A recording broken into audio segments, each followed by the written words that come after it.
নবী পাইলেন সাক্ষাৎ, সপ্ততলার উপরেতে ছিল নবুয়াত। 9 ভাগে নূর ভাগ করিয়া 9 বাতুনে প্রকাশিয়া দিয়াছিল আপনি বাড়ি যা। চন্দ্র সূর্য গ্রহ তারা সকলে করেন ইশারা, পাই যেন দিনের মুহাম্মদ। সেদিন সব ফরিয়াদ কবুল করে আল্লাহ পাকের পাক দরবারে, দান করে মাওলাই বান্দারি হায়াত। 40 বছর হেরাগারে সেই নবুয়াত সাধন করে খুশি হয়ে দিল খেলাফত। অনেকেই বলে থাকেন আমার দয়াল নবী তার বয়স যখন 40 বছর তখন তিনি নবুয়াত পেয়েছেন, নবুয়াত পেয়ে তিনি নবী হয়েছেন। কিন্তু না, আমার আল্লাহর নবী, আমার আল্লাহ পাক বলেন আদম যখন কাদামাটি রূপে মিশ্রিত ছিল তারও 2000 বছর আগে আমার আল্লাহর নবী নবুয়াত প্রাপ্ত নবী ছিলেন। সেই নবী আমার নবুয়াত প্রাপ্ত আদম সৃষ্টিরও 2000 বছর আগে নবুয়াত প্রাপ্ত হয়ে তিনি নবী হয়ে তিনি ধরাধামে এসেছেন। আমার আল্লাহ পাক আল্লাহর নবী নূরকে সৃষ্টি করলেন, নূরকে সৃষ্টি করলেন, নূর সৃষ্টি হইলেন, সৃষ্টি হয়ে 70,000 বছর পর্যন্ত আমার আল্লাহ পাকের নাম জপতে লাগলেন।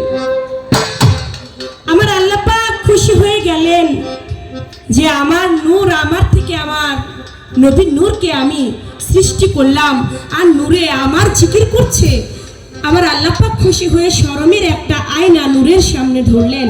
শরমের আয়নাটা যখন নূরের সামনে ধরলেন, নূর তখন নিজের রূপ নিজে আয়নার মধ্যে দেখতে পাইলেন। যখন নিজের রূপ নিজে আয়নার মধ্যে দেখেন, দেখা মাত্রই আমার আল্লাহ পাকের চরণে সেজদারত হয়ে একে একে 5টা সেজদা নূরে সুবিন দিলেন।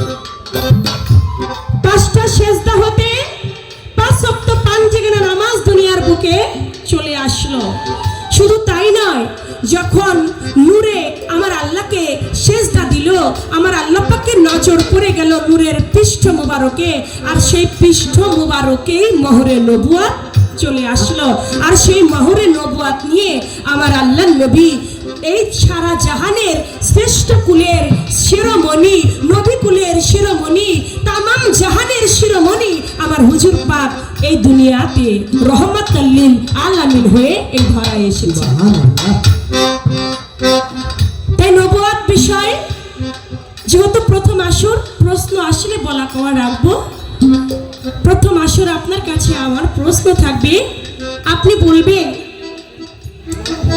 হযরত আলী কারামাল্লাহু ওয়াজহু, যাকে আমার আল্লাহর নবী মাওলাইয়াত দান করেছেন, বেলায়েত দান করেছেন, বেলায়েতের যিনি কান্ডারি, আমার আল্লাহ এবং আল্লাহর রাসূল এই যে বেলায়েত পাইলেন, আমার দয়াল নবী যিনি নবুয়াতের কান্ডারি তিনি বেলায়েতেরও কান্ডারি। এই বেলায়েত দান করলেন মাওলা আলী কারামাল্লাহু ওয়াজহুকে। আপনার কাছে আমি জানবো এই মাওলা আলী তাকে মাওলাইয়াত দান করবারও আগে, বেলায়েত দান করবার আগে আমার আল্লাহ পাকের খাস দরবার থেকে আরো 3 জন ব্যক্তি বেলায়েত প্রাপ্ত।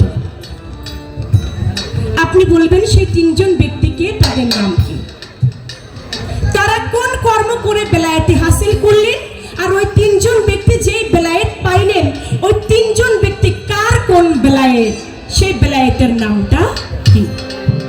এই একটা কথা। আরেকটি কথা আপনার কাছে আমার থাকবে, একদিন আমার হুজুরে পাক হযরত আলীকে ডাক দিয়ে বললেন, হযরত আলী, আমার কাছে তুমি তদ্রূপ যেরূপ মুসা আলাইহিস সালামের কাছে হারুন আলাইহিস সালাম, তুমি আমার কাছে তদ্রূপ, কিন্তু পার্থক্য শুধু এতটুকুই যে আমার পরে আর কোনো নবী নাই। আপনি বলবেন, হযরত আলীকে ডাকলেন, ডাক দিয়ে বললেন তুমি আমার কাছে তদ্রূপ যেমন মুসা আলাইহিস সালামের কাছে হারুন আলাইহিস সালাম। আপনি বলবেন এটা হযরত আলীকে বললেন, হযরত আলীর কোন কর্মে খুশি হয়েছিলেন, যে কর্মে খুশি হয়ে আমার হুজুর পাক এই কথাটি হযরত আলীকে বলেছিলেন। হযরত আলীর কর্মটা ছিল কি, এই বিষয়টা ছিল কি, এই দুটি কথা আপনার কাছে সর্বপ্রথম আমার রয়ে গেল। আশা করি সুন্দরভাবে জবাব করবেন।